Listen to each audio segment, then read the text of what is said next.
Hey, this YouTube life is not easy. I know. So, when you're starting off, what are some of the things that you should know as a small YouTuber, a beginner YouTuber? Define your why.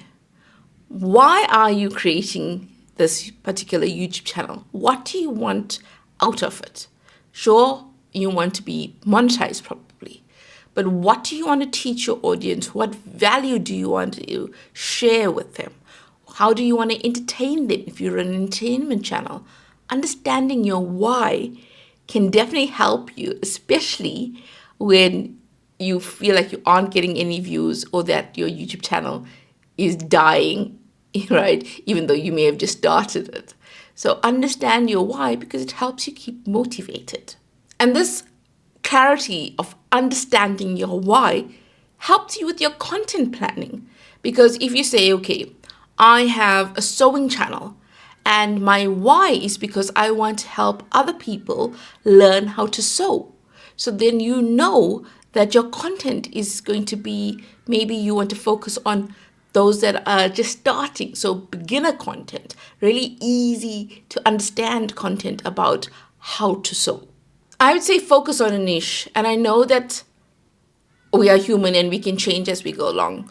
But to be honest, I think from my experience with YouTube, I think focusing on a niche is important because if you are like a huge YouTuber, right, and you've been in the game for a long time, then people know, okay, perhaps you talk about four different things.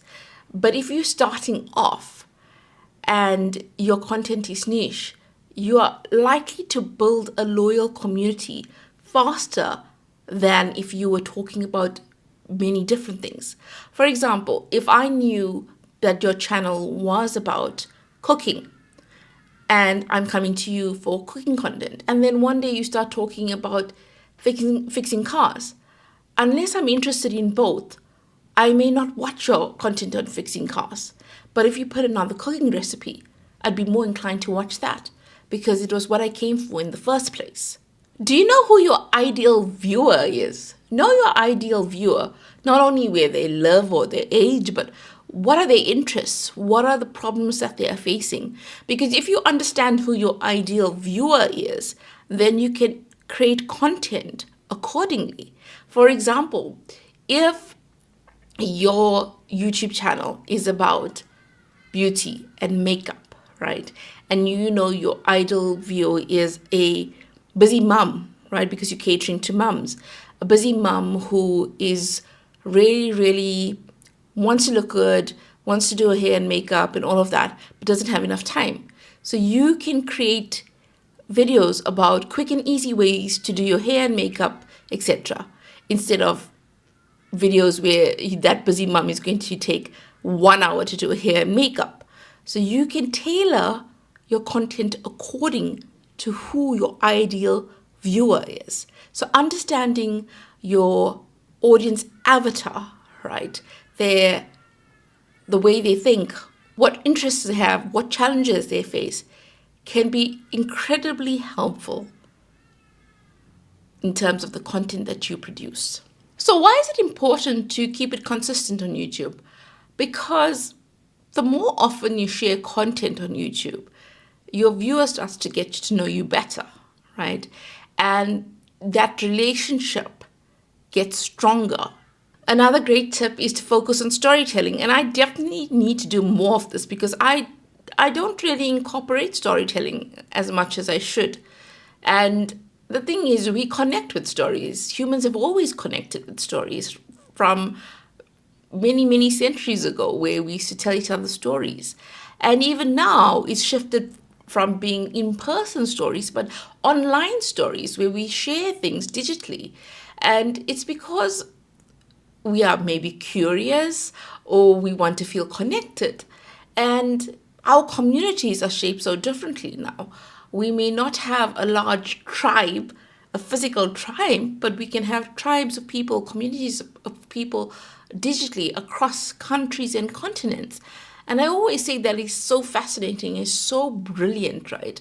Especially because, like, I'm 41 years old. Okay, let me share a story. I'm 41 years old, right? And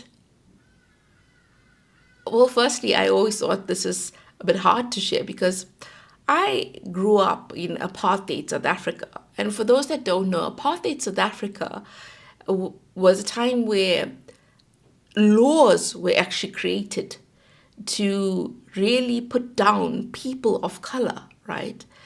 And where you couldn't live in certain areas if you were not a white person would live in the best areas, and people who were black, South African Indian like myself, and mixed race groups, they would live in other areas which were obviously not as great or wonderful as the areas for white people. And we didn't socialize with people of color. In fact, like during apartheid, you couldn't get married to another race, right? That was illegal.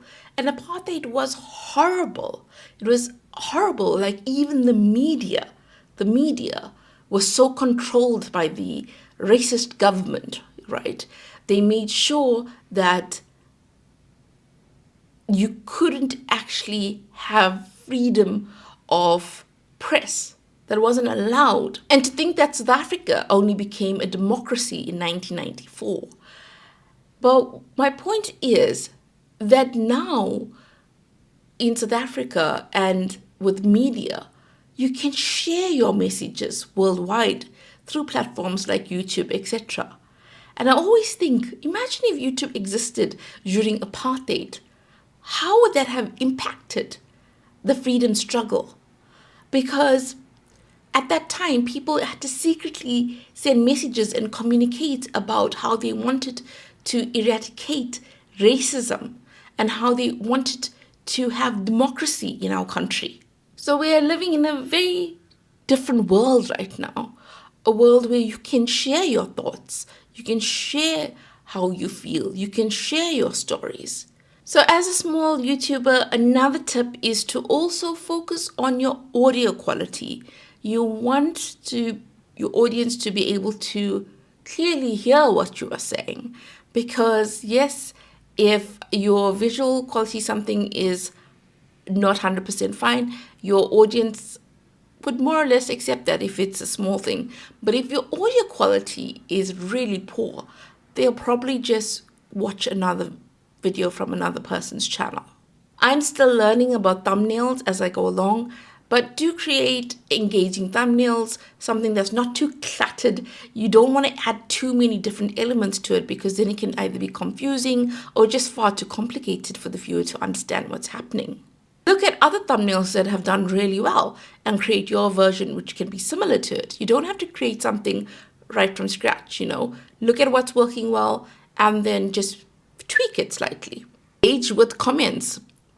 Somebody has typed out a lovely comment, engage with it, because people are helping you in a way because they are commenting and they are telling you, okay, liked your video, this is what I liked about it, or this is how I think your video can be improved, etc.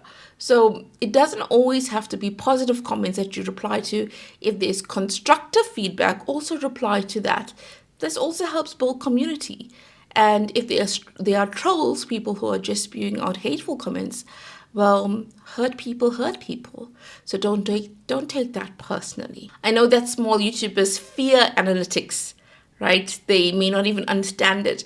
But remember, you don't have to understand everything in one go. Take your time to understand analytics, but do look at your analytics because that helps you understand where your audience lives, the demographics of your audience, the age of your audience, the click-through rate of your video, how many impressions you are getting per video, because if you're hardly getting any impressions, then you hardly will get any views. And if you're hardly getting any impressions, then maybe your thumbnails need to be better. So have a look at your analytics and please don't feel overwhelmed by it because it does take time to actually learn what the analytics are all about. Focus on progress and not perfection. Your first videos won't be great, and that's normal, and every YouTuber will say to you, even the big YouTubers will say to you, well, my first videos were crappy, and that's just part and parcel of learning on this platform. but improve each video as you go along, and also have fun creating. That's like one of my big messages, is have fun creating, because you're putting your energy, your time into this platform, into your YouTube videos. So have fun, because when you have fun, you are able to shine brighter. It's so cliched, but you are, because when you don't have fun and it feels like just such a task to film and edit and publish, then you minimize your creativity and you don't look forward to the next video that you're creating. So really, mindset is huge when it comes to YouTube. And also watch this video about how to film when it comes to YouTube. I think that you'll enjoy that video.